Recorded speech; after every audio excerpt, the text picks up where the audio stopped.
Hello, everybody. Welcome into Sports by GSMC Podcast Network. I'm your host, Jeremy Lapidus. I hope you're having a great Tuesday. I hope everyone has a good day of work. But like I was saying, uh, welcome in to Sports by GSMC Podcast Network. Today we have a big show. Last night, Caitlin Clark put on a show for the world, and I have never seen so many people talking about women's basketball. It was a lot of fun to watch. We're going to break that down, as well as the entire Final Four that is now set, the incredible matchups. Very excited to see the rest of that tournament. We're also going to talk a little bit about the NFL, the MLB no-hitter that happened last night. The Astros were the first no-hitter of the season, just 5 games into the year.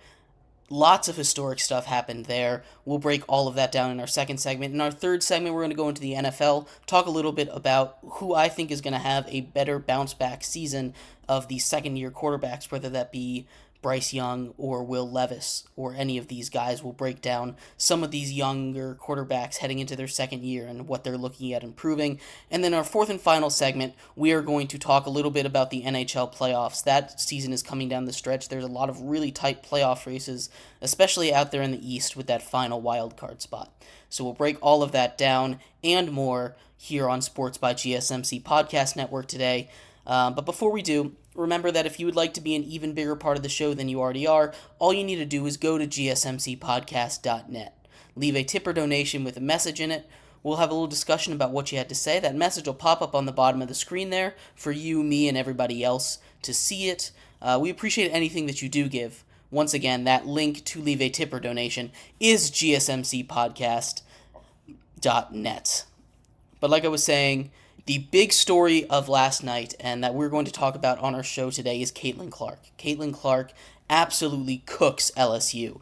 LSU, who beat Iowa in the championship game of last year's Women's March Madness final. LSU and Angel Reese, the defending champions. Iowa and Caitlin Clark get their revenge in what kind of was a rivalry game. If you remember back to last season, the anticipation for that championship game led to the highest total viewership of a women's game ever. And now you take a look, and I haven't seen the numbers today, but I would put a pretty hefty bet on the fact that this game last night between Iowa and LSU had a higher viewership total than that. Probably the highest out of every tournament game ever. That was the most people I've ever seen talk about a women's basketball game. I went into school and work today, and they all were, that's the first thing that came out of their mouths. It was, did you see what Caitlin Clark did to them? 41 points, 12 assists, 7 boards, nearly a triple-double to send them to the Final Four to take on Dynasty in UConn. Paige Beckers over there. There was another great battle last night we'll get into over there between Paige Beckers and USC, but that was not just for women's basketball, but that was one of the most exciting games of college basketball that I've watched all season. That game between LSU and Iowa. There were so many storylines going in there. There was lots of intrigue heading in, the rivalry between these two incredible athletes in Angel Reese and Caitlin Clark, and then just to watch Caitlin Clark go to work. It's still amazing to me how she can shoot from anywhere on the court. There wasn't a shot that she put up, and there's plenty of shots that she puts up that if anybody else put up, I would be like, I can't believe that you just put that shot up. That was a mistake. But Caitlin Clark puts them up, and I'm like, you know what? That's going in every single time. She is a very special athlete. She gets to take on Paige Beckers and UConn. UConn, the 3 seed, beats USC, the 1 seed, to make it to that Final Four. Another incredible game. You had Juju there, who set the freshman record for points in a season. She's incredible. She's going to be really good. She was 1 point shy of setting the tournament record for points as a freshman, 110 points. and the record was set by a Tennessee player who scored 111 in 6 games. She did it in 4. That is crazy. That's incredible. She is going to be so good, and she's a freshman, so she will stay in college for at least one more year, most likely. Uh, the future of women's basketball has never looked brighter. You have these huge emerging stars already with a little bit of rivalry going against each other in college, and these two are going to be rivals in the WNBA as well. Caitlin Clark already declared that she's going to the WNBA. She's going to be the number 1 overall pick. Angel Reese is going to be up there. There's a girl from Stanford who is going to be a top 3 pick as well. It is going to be a loaded draft class for the WNBA this year, and I'm very excited, very excited for it. This is going to be, I think this kind of marks the turning point in the way that people view women's basketball. I've seen people talk about it before, but I've never seen so many people talk about it with excitement. There was so much excitement and joy, people talking about that basketball game between LSU and Iowa, and it's really great to see. It really is. I'm so happy that people are starting to watch women's basketball because it's very fun. These guys work so hard, and it's great to see the sport grow. But the Final Four is set. Like I said, Caitlin Clark and Iowa are taking on Paige Beckers and UConn on one side of the tournament. Again, it's going to be another one of those star-studded matchups. Two of the best players in women's college basketball going head-to-head against each other. We'll see one of the greatest coaches of all time and on UConn's side. You know, this is his 23rd Final Four. 23 Final Fours is insane. And he has a chance to, for the third time, win a national championship at the same time as the men's team. And so does NC State. NC State is going to be playing South Carolina, a juggernaut of a women's basketball team, undefeated into the Final Four. They take on a Wolfpack team, a 3 seed coming into it, who just destroyed Stanford. Stanford was the 1 seed. Stanford, who has a very storied legacy in women's basketball, college basketball. I think they're 3rd in wins all time. It's tough to beat South Carolina. They faced 1 or 2 tough scares. I was watching one of their games earlier in the tournament, and it came down to the wire. They kind of missed a couple free throws, but then they come out and they dominate every other game like they have been doing. It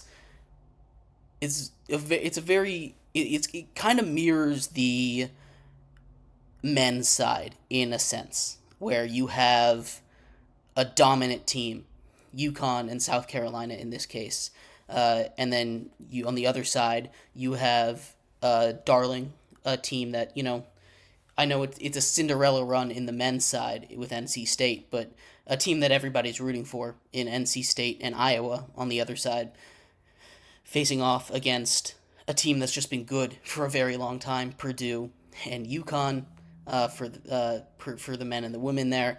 And then the other side, you have a team that, is good, but no one really expected to make this deep of a run in Alabama and NC State for the women.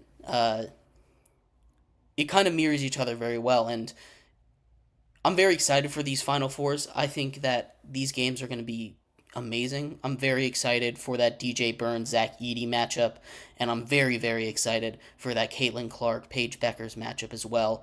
It's going to be tough to beat South Carolina. South Carolina, like I said, is undefeated, and they haven't looked particularly stressed at any point this season. They had a 54-point spread in that first game, which is ridiculous. 54 points. That's more than some teams score in an entire game, and they beat them. They covered that. They beat them by 55 points or something like that. They are a dominant basketball team, top to bottom, front to back. They're very good. We'll see on Friday exactly how this goes, but these Final Fours are going to be really fun. I can't wait to see it. there's a couple things with the Caitlin Clark Angel Reese thing that I think is interesting, and we'll get a little bit into that at another time. But just real briefly, I don't know if you guys saw the press conference that Angel Reese and her teammates did after the loss, but the fact that she's kind of been painted as a villain in the media is a very interesting thing to me. She is a good person. This happens when you have rivalries. People are going to take a side, but it's not really all her fault. There's a lot of things surrounding it. At first it was just the way that she is. When she plays and she wins, she talks, and when you talk and you lose, people are going to talk back to you. That's just how it goes. But also, more recently, people have been calling LSU as a team villains, and I think a lot of that is because of their coach, Kim Mulkey. Uh, there was an article that came out about her in the Washington Post, which, very good read.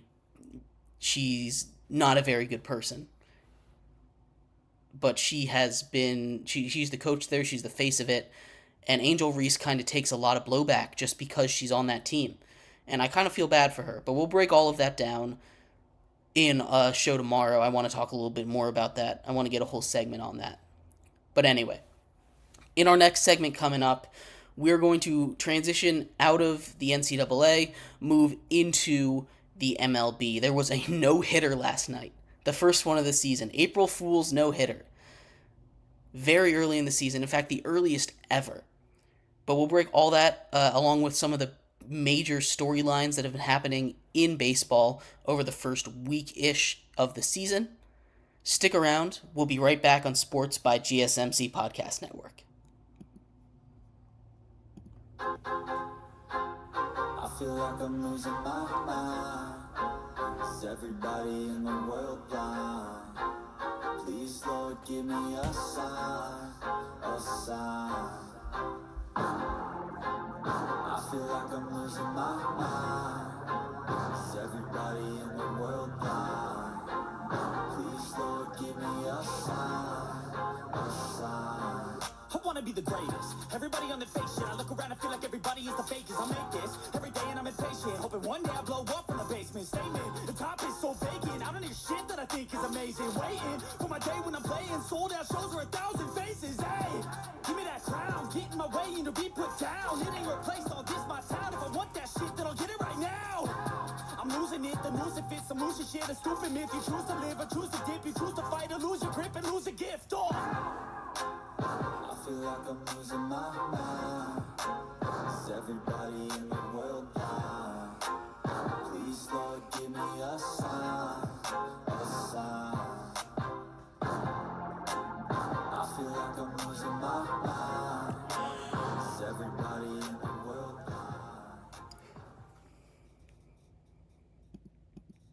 Welcome back, everybody. Thank you so much for sticking with me through that break. If you are just tuning in, we just broke down the incredible game that Caitlin Clark had last night, absolutely dicing up LSU. 41 points, 12 assists, 7 rebounds. Her passing was incredible. That was another thing outside of her shooting that I was super impressed by, a kind of underrated part of her game. A near triple-double to send Iowa to the Final Four, her second 41-point game in the Elite Eight in a row. Very, very impressive. But anyway, in this segment 2, we are going to transition into some baseball. We had our first no-hitter of the season last night. The Astros no-hitter winning 10-0 versus the Blue Jays. Ronel Blanco threw his first no-hitter of his career. We'll break down all the stats that came with that, as well as everything that happened in the MLB. It's been a crazy first week, full of firsts, full of records, lots of stuff to check out. But before we do, remember that if you would like to be an even bigger part of the show than you already are, all you need to do is go to gsmcpodcast.net. Leave a tip or donation with a message. It'll pop up on the bottom of the screen there. We'll have a little discussion about what you had to say. You'll decide how the show goes. But yeah, once again, that link to leave a tip or donation is gsmcpodcast.net. We appreciate anything that you guys do give, and we appreciate you guys for watching. If you have anything to say as well, just leave a comment. I've got my eyes on all of those. But like I was saying, we're going to get right into the major news of the MLB. They were the first no-hitter of the season today. Last night. Ronel Blanco of the Houston Astros threw the first no-hitter. He walked 2 batters. Both were George Springer. Walked him in the 9th and I believe in the 3rd. It's the 17th time in Astros history that someone from the Astros has thrown a no-hitter. That's including the playoffs. That is actually the most out of any franchise ever. 17 for one franchise. It seems like not a lot, especially for a sport like baseball that's been around since the 1800s. I'd expect a team like the Giants franchise, that have been around forever, or the Red Sox, or the Braves, these teams that have been around for almost 200 years at this point, or almost 150 years at this point, to have more than 17, but no-hitters are hard. No-hitters are really, really hard to get. It's the 17th. That is the league leading. The Dodgers are second with 13. Congratulations to Ronel Blanco. Blanco has a really interesting story. He wasn't supposed to break camp. He only made the roster as that 5th starter because Justin Verlander and Urquidy were hurt, along with Lance McCullers Jr. and a whole bunch of other starters that could have taken that last spot. He's 30 years old. He came up as a 28-year-old. Coming from an international market, it was a tough timeline for him to get up. He gets a chance. This was just his 8th start. This was just his 8th start in his career, and he goes out and he throws a no-hitter. That is incredible. Good for him. I'm so happy that he can get this done. The Blue Jays, this is for the Blue Jays side of things. This is the 8th time that the Blue Jays have been no-hit in their history. The Astros have been on a streak of no-hitters recently. They've done it 4 times. Out of the last 7 no-hitters that have been thrown in the entire MLB, the Astros have done it 4 times. This is also the earliest that a no-hitter has ever happened date-wise. Now, it has happened earlier in the season. This was the 5th game of the season. There have been no-hitters faster than 5 games into the season, but this is the first time that a no-hitter took place April 1st or earlier. So the earliest on the calendar that a no-hitter has ever happened. Congratulations. It's not an easy feat to accomplish. Not only did he do a no-hitter, but unlike a lot of the no-hitters that are happening nowadays, he pitched the full game. He was super efficient. He pitched, I believe, 104 pitches. He had 100 on his final walk. He just went 1 batter over 100. The fact that he was able to go the full 9 innings, the fact that he was able to keep his pitch count low enough to stay in the game, especially in modern day baseball when you start to get pulled after 80 pitches, You have starters that they don't go more than 4 innings anymore. Their job is to go through the lineup twice, and no matter how good they're doing, they're out.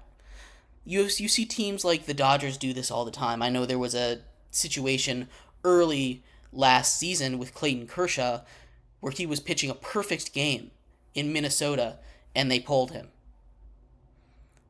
And I'm very happy that the Astros didn't do that. Because a no-hitter is one of those special things. A perfect game is one of those special things that kind of keeps the sanctity of baseball as it is. I'm all for change in sports, evolve it, make it better for a wider audience. But there's something so magical about one person single-handedly winning you the game. And that's not necessarily true with a no-hitter, but when you pitch that no-hitter, that's kind of how it is. You have, obviously, great defense behind you. Abreu made, I think, 2 or 3 plays in just the 9th inning alone to keep the no-hitter alive. He made this incredible diving stop to get the second out of the game, the second out of the 9th inning. There's always going to be those plays in a no-hitter. Always. And baseball is such uh, a fickle sport. The ball takes a hop off a rock, and your night is done.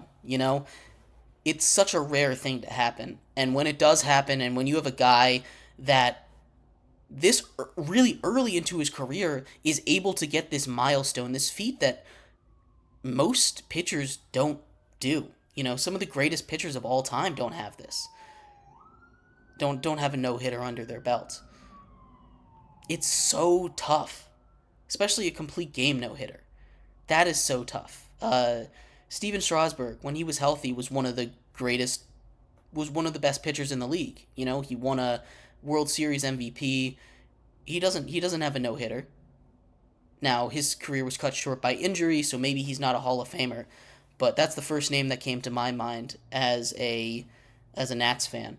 There's plenty of legends that you could point to that don't have a no-hitter on their resume, and it's kind of sort of being phased out of baseball a little bit. Something that I kind of hate. My favorite baseball games, and I love watching baseball games that are 10-9, 15-14. Sure, pour the runs in, get more offense. It's exciting, especially when it's on TV.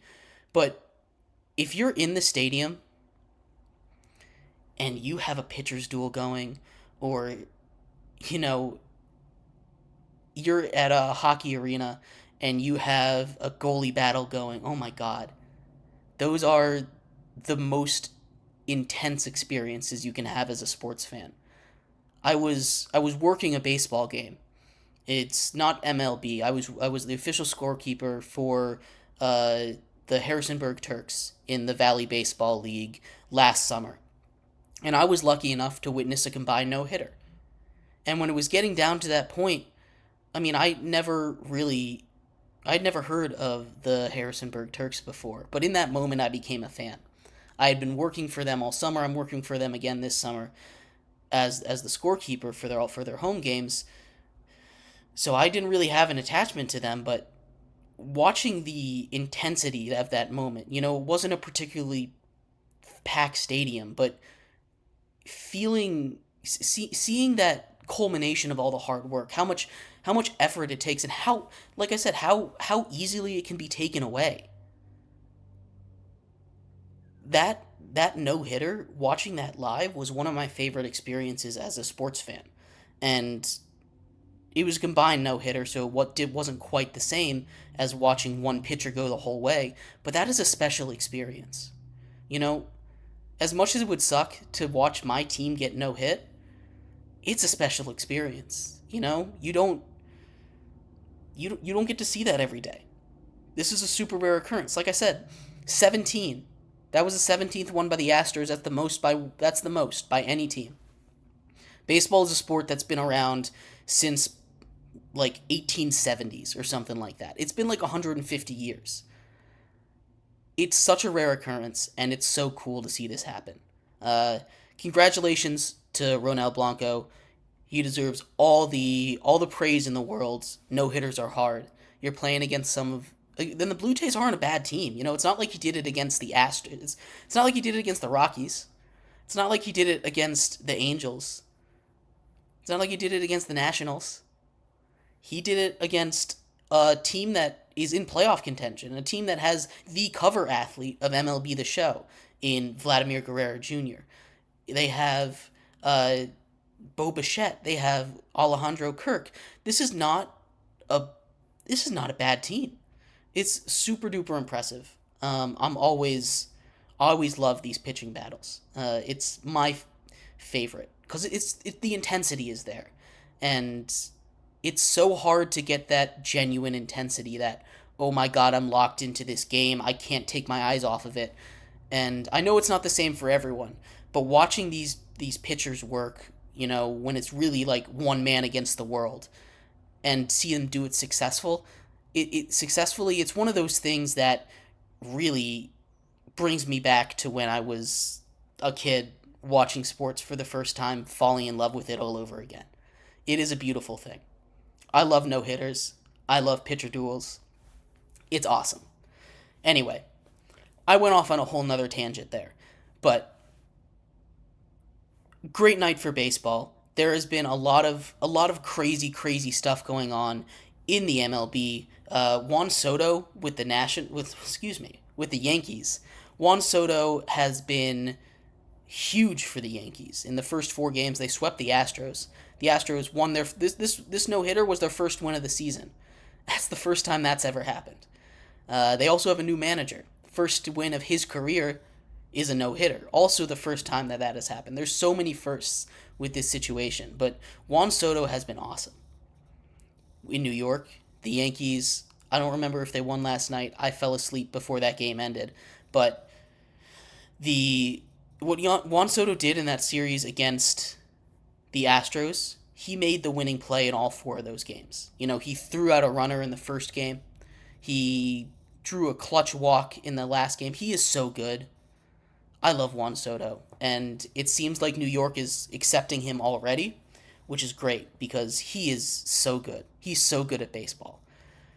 And putting him ahead of a guy like Aaron Judge, that Yankees team, even without Garrett Cole, if that offense continues to hit as well as they have and the defense continues to play like they have, they can make some noise. They just need to survive long enough to get Garrett Cole back, because once they get Garrett Cole back, they're going to be a complete team.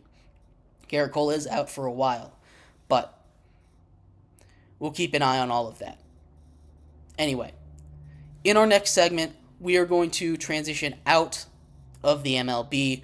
We are going to move into some NFL talk. There's some second-year NFL quarterbacks. We've been talking about rookies a lot, but there's some second-year NFL quarterbacks that are looking to make a jump, and we're going to break down who's going to have the bigger jump. We're going to leave CJ Stroud out of it because he's already made that jump.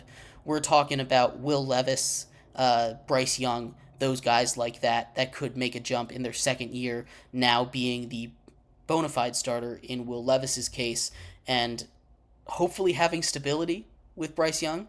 We'll break all of that down and more coming up in our third segment. We'll be right back on Sports by GSMC Podcast Network. Looking for your daily fix of sports talk without having to pay for it? GSMC Sports Network is available on YouTube. Just search GSMC Sports Network. Get your fix of daily sports talk shows on YouTube, absolutely free.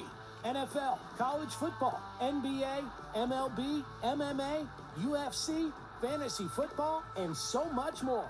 GSMC Sports Network has shows running all day long, with new sports shows starting every 2 hours. Just like on your favorite cable sports channel, except GSMC Sports Network is absolutely free. Just search GSMC Sports Network on YouTube to catch one of your new favorite shows, like the GSMC College Football Podcast, Chip Shot Football Podcast, Hoops and Heels Women's Sports Podcast, GSMC Basketball Podcast, and so many more. Check it out for yourself. GSMC Sports Network, now available on YouTube absolutely free. Search GSMC Sports Network on YouTube right now.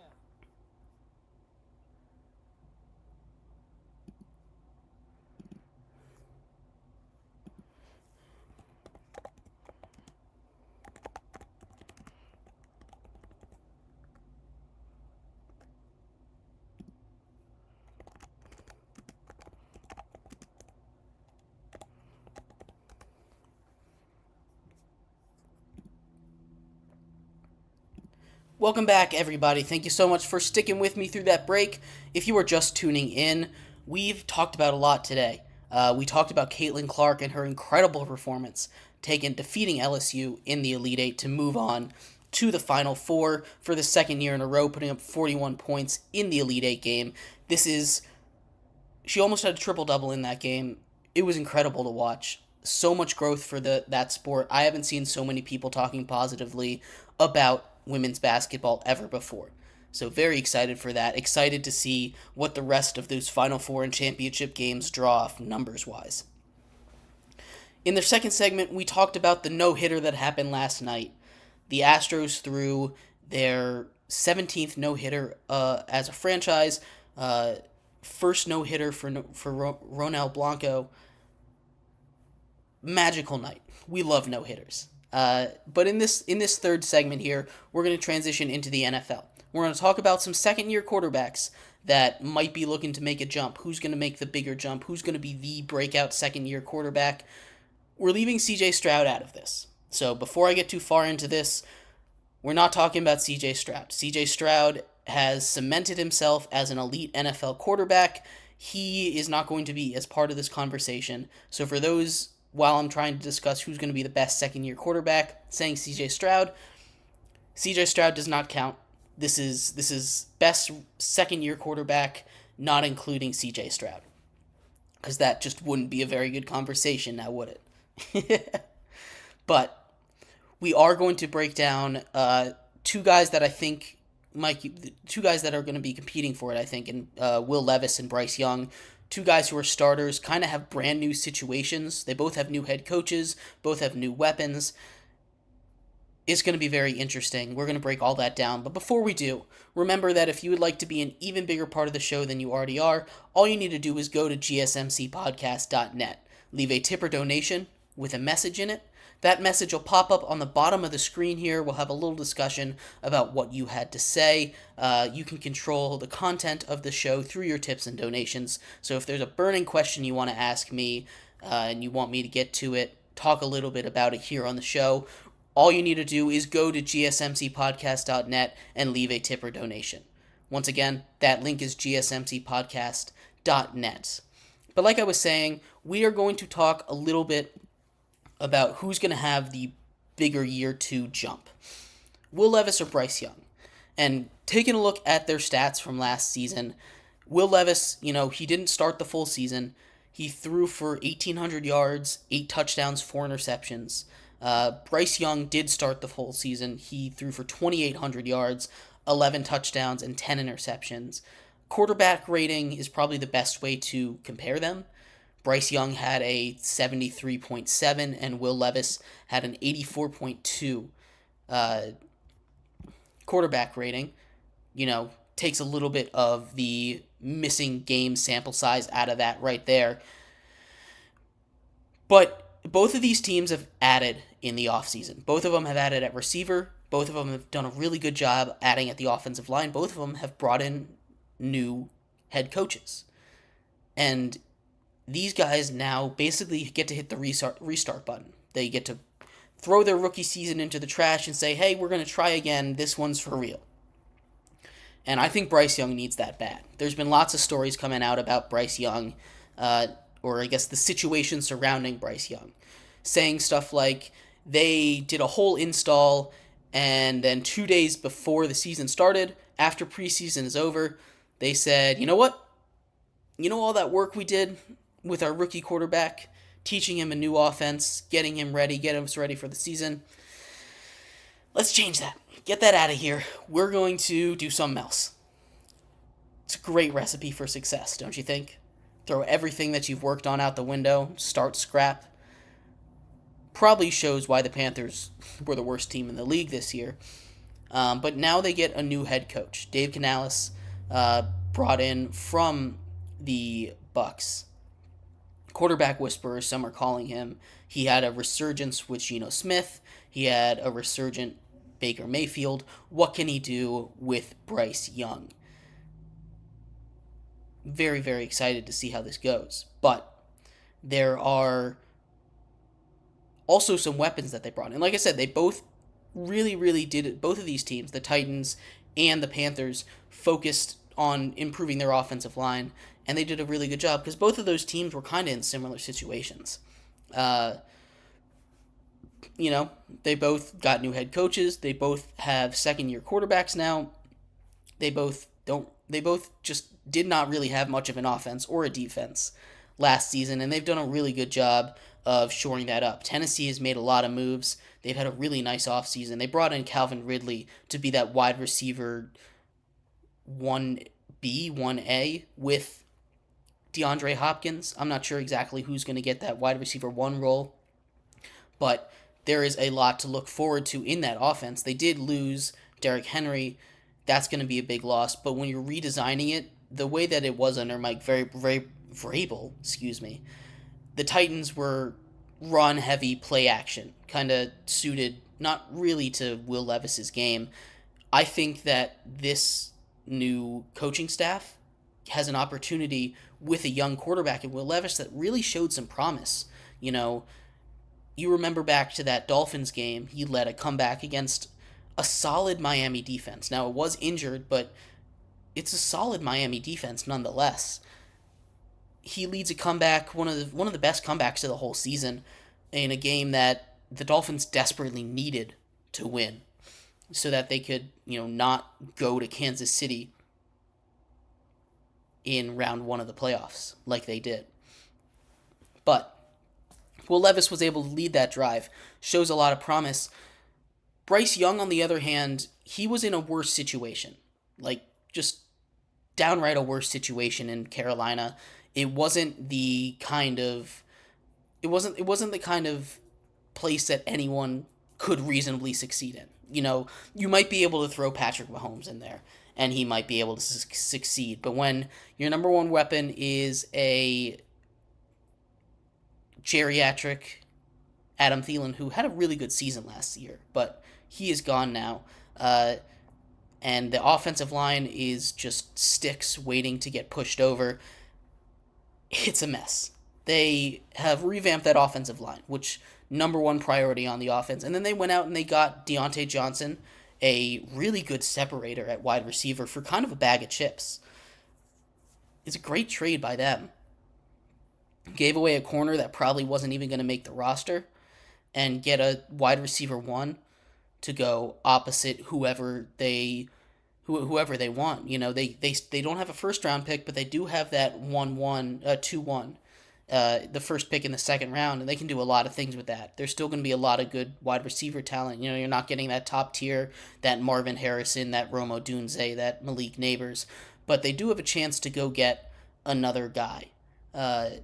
If we're looking at these two quarterbacks, though, I'm very excited to see what Will Levis can do. I thought what he did in a limited sample size last season, I think he's going to make the bigger jump. Bryce Young,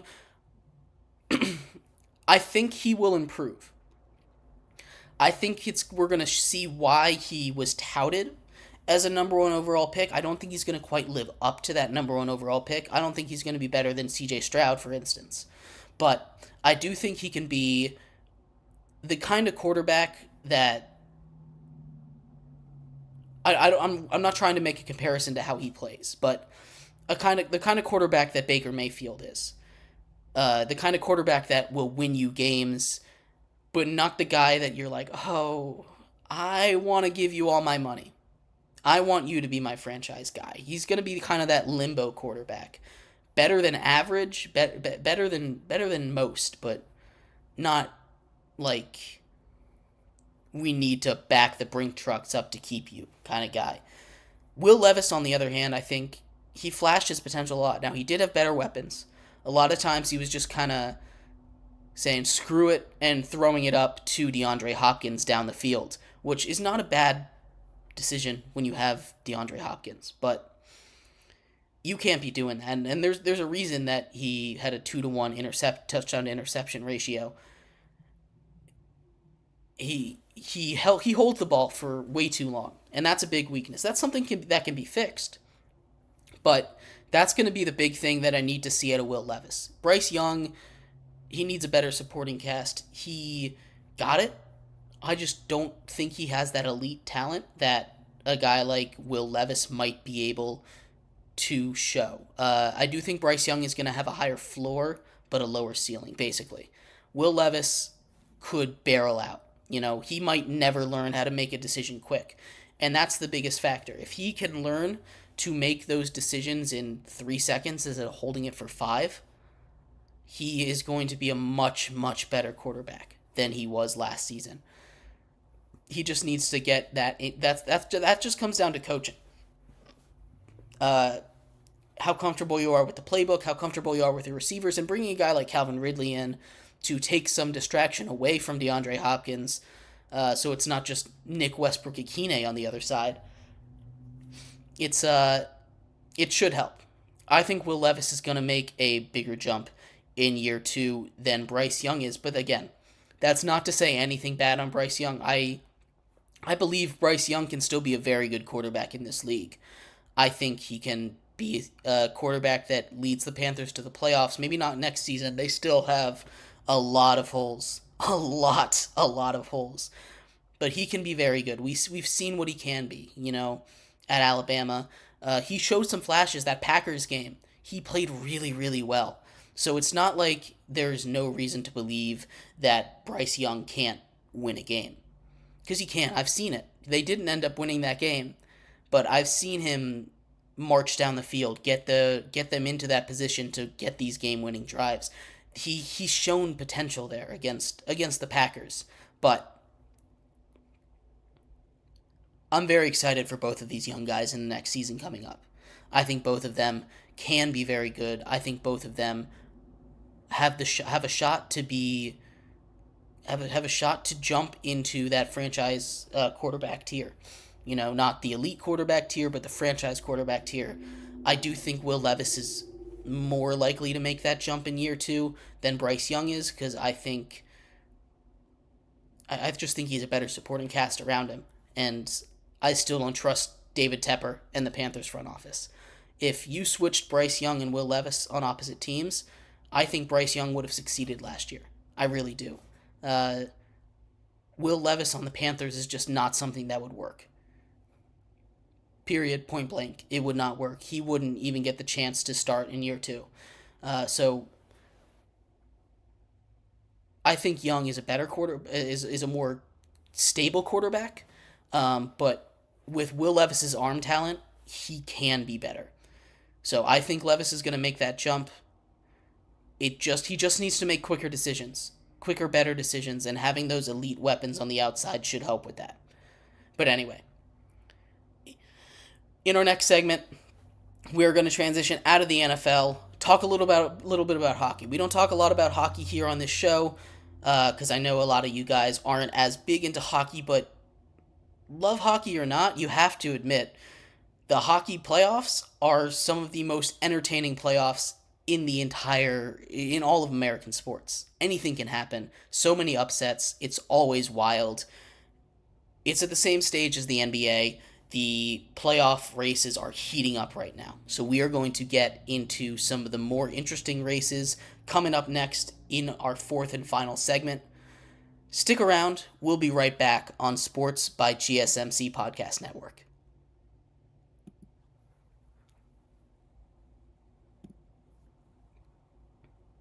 For the best and latest podcasts available anywhere, go to the podcast app on your cell phone and type in GSMC to access free content-rich podcasts on health and wellness, book reviews, sports, entertainment, relationships, social media, movies, technology, finance, and even weird news.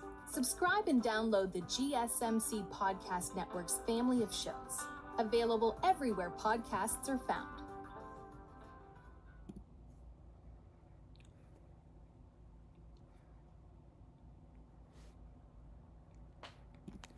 Welcome back, everybody. Thank you so much for sticking with me through that break.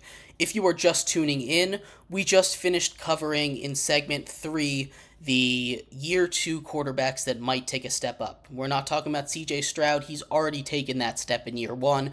We're talking about Bryce Young, Will Levis, those two guys. I think Will Levis has the potential to take a bigger step, although I do think Bryce Young will definitely improve. I'm less certain on the fact that Will Levis will 100% improve. The second segment, we talked a little bit about the no-hitter that was thrown by Ronel Blanco last night, and the Astros, an incredible feat. The 8th start of Blanco's career, he throws a no-hitter, something that a lot of Hall of Fame pitchers don't even do. Very, very impressive. And in our first segment, we talked about Caitlin Clark. Caitlin Clark, her 41, 12, and 7 performance, near triple-double to send Iowa to the Final Four to take on UConn and Paige Beckers on Friday. Women's basketball is heating up like never before. It's very, very exciting. But like I was saying before we went to break, in our 4th and final segment here, we're going to move into some playoff races. Specifically, we talked about the NBA playoff races yesterday. You can go check that out on YouTube. But today we're going to talk about the NHL playoff races. There are a couple of really, really heated races coming up. down the wire with like 5 games left to play for most of these teams. But before we get into that, remember that if you would like to be an even bigger part of the show than you already are, all you need to do is go to gsmcpodcast.net. Leave a tip or donation. It'll pop up on the bottom of the screen. We'll have a little discussion about what you had to say. Again, you can control what the contents of the show are. If you have a burning question that you would like me to answer, all you need to do is go to gsmcpodcast.net, ask that question. We will have a discussion on the show about what you had to say.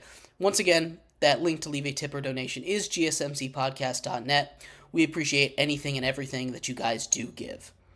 But like I was saying, we are going to, in our fourth and final segment of the show, talk a little about the NHL playoff race. The NHL is wrapping up. There are 5 or 6 games left for most teams in this season. You take a look at the division races, most of those are wrapped up at this point, especially in the West. The big contention point for the playoffs is the final seed in the East. So for those who are unaware of how playoffs work in hockey, there are 8 teams from each conference that make it. The first 3 teams from each division, the top 3 teams from each division make it. So you have there's 2 divisions in each conference. So the top 3 teams from each division make it, and then you have 2 wild cards. And the wild cards can come from any division, just whoever has the most points. Right now, the way that points are scored, you get 2 points for a win, no points for a loss, and 1 point if you lose in overtime. So, the way that the points are put out right now, you have guys in the East tied right now. So, the Washington Capitals currently hold that final wild card spot. They have 82 points. The Detroit Red Wings have 82 as well. Right behind them, the Islanders have 79, so 2 games away. And they have played 1 less game than the Red Wings. So they are, when you're doing math, you assume a win in this situation. They're technically 1 point behind the Red Wings. Although the Capitals have played 2 less games than the Red Wings and 1 less game than the Islanders. But that is a very, very tough battle there. They've been going back and forth. We talk about the division as well. The Flyers are only 1 point ahead of the Capitals. They are both in that same Metropolitan Division, 83 points to 82 points. Coming down the stretch here, we kind of get a little bit of early playoff hockey. The Flyers and the Capitals play final night of the season. There is a world where that determines who is in and who is out of the playoffs. The Red Wings play the Capitals coming up soon. There are lots of huge matchups coming up right around the corner in hockey. If you are a hockey fan, now is the time for you to really lock in, take a look at the way that the standings are shaping up. There's a couple surprises, obviously, for those who are just casual fans. You might hear Capitals and think Alex Ovechkin, very good. Sidney Crosby and the Penguins are not even sniffing the playoff race right now. It's kind of a changing of the guard season right now. You have a lot of young guys coming up. The Bruins are still up there, but you have mostly these young up-and-coming teams, the Toronto Maple Leafs, the Edmonton Oilers. All these guys are, locking it in for the new era. The Colorado Avalanche, all these teams that are really just stepping up to the plate, showing you this new era of hockey. But like I was saying, the big races in the East. Now, that's not to say that there aren't other races to take a look at. We talked about some division races at the top. There still hasn't been a pull-away winner for the best record in the league. Right now, if the season ended today, the Dallas Stars would win the President's Trophy, which is what it's given to the team that has the best regular season. They have 103 points. Right behind them, the Bruins, who had the best season of all time last season, have 101 points. there's the Rangers have 104, the Carolina Hurricanes also have 101, and the Avalanche have 100. So do the Vancouver Canucks. There are 5 teams with 100 plus points as we get down to the season, and no one has really separated themselves. These playoffs are going to be crazy. There isn't really a true number one team on either side of the league. All of these teams have weaknesses. The NHL playoffs are going to be extra wild this year, especially in the East, where you have, most likely 5 teams that are going to have 100 points. That never happens. 5 out of 8 teams having 100 points, that is indicative of just how top-heavy the Eastern Conference really is. You have a bunch of guys sitting there at the bottom, not really getting anything done this season. The Columbus Blue Jackets, for instance, only have 62 points. Not a very good look. Not a very good team. But as we go down the stretch, I expect the Flyers have been kind of faltering. They've lost 5 in a row. I think the Capitals are going to end up taking that last Metropolitan Division spot. And then the Red Wings are going to take the last wild card spot. So the Flyers are probably going to drop out of it. At least that's what I'm seeing right now. They don't have the easiest schedule either. The Capitals play a couple of big games coming up. They play the Flyers at the end of the season. They play the Red Wings later on. But, the Flyers, they play New York, New Jersey, Washington to close out their season. That's not an easy stretch. That's a really, really tough stretch of hockey as we head into the Stanley Cup playoffs. It's going to be a wild one. I'm very, very excited to see exactly how this Stanley Cup goes and what happens at the end of the season, but I do expect the Flyers to be the odd man out of that playoff race. Anyway, thank you everybody so much for tuning in to today's episode of Sports by GSMC Podcast Network. I've been your host, Jeremy Lapidus. We'll be back here, same time, same place tomorrow. I hope you have a great rest of your day. Bye-bye.